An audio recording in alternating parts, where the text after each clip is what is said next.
सीतेचा जन्म कसा झाला ही कथा आहे पुराण काळातील। राजा जनक हे मिथिला या राष्ट्राचे राजा होते। एके वर्षी मिथिला मध्ये प्रचंड मोठा दुष्काळ पडला असतो। पाऊस पडत नसल्यामुळे लोक शेती करू शकत नव्हते। त्यामुळे सगळीकडे अन्नधान्याची टंचाई जाणवू लागते। अन्न आणि पाण्याविना अनेक लोकांचे आणि जनावरांचे प्राण जाऊ लागतात। आपल्या प्रजेचे दुष्काळामुळे होत असलेले हाल पाहून राजा जनक चिंतेत पडतात। आपल्या प्रजेला दुष्काळाच्या संकटातून वाचवण्यासाठी राजा जनक वाल्मिकी ऋषींकडे जातात आणि त्यांना आपल्या प्रजेला दुष्काळातून बाहेर काढण्यासाठी उपाय विचारतात।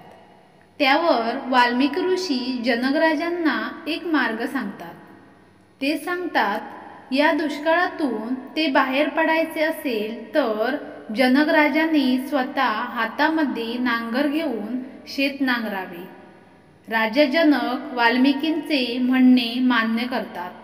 ते लगेच शेतात जातात आणि आपल्या हातात नांगर धरून शेत नांगरू लागतात। शेत नांगरत असताना जमिनीतून अचानक मोठा आवाज होतो। त्या आवाजाने तेथील सर्व लोक घाबरून जातात। राजा जनक चालवत असलेल्या नांगराला एक भक्कम वस्तू लागते आणि तेथील जमिनीमध्ये एक मोठी भेग पडते। जनक राजाने त्या भेग पडलेल्या ठिकाणी आणखी खोदण्याचा प्रयत्न करतो। तेव्हा त्याला जमिनीच्या आत एक मोठी पेटी दिसते। शिपायांच्या मदतीने ती पेटी बाहेर काढली जाते। जनक राजा ती पेटी उघडून पाहतो आणि आश्चर्यचकित होतो। त्या पेटीच्या आतमध्ये एक लहान मुलगी रडताना दिसते।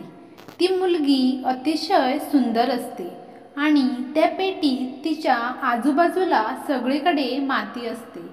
जनक राजा आणि त्याची पत्नी सुनेना त्या लहान मुलीला पाहून खूप आनंदी होतात। राजा जनक लगेच त्या मुलीला उचलून आपल्या कुशीत घेतो। राजाने मुलीला उचलून घेतल्याबरोबर मिथिलेमध्ये खूप मोठा पाऊस पडू लागतो। राजा जनकला अपत्य नसल्यामुळे तो त्या मुलीला दत्तक घेतो आणि तिचे नाव सीता ठेवतो। जमिनीमध्ये सापडल्यामुळे सीतेला धरतीकन्या देखील म्हटले जाते। राजा जनक आणि त्यांची पत्नी सुनेनाने सीतेचा आपल्या पोटच्या मुलीप्रमाणे सांभाळ करतात। अशी होती माता सीतेची जन्मकथा। कथा आवडली असेल तर लाईक, सबस्क्राईब नक्की करा।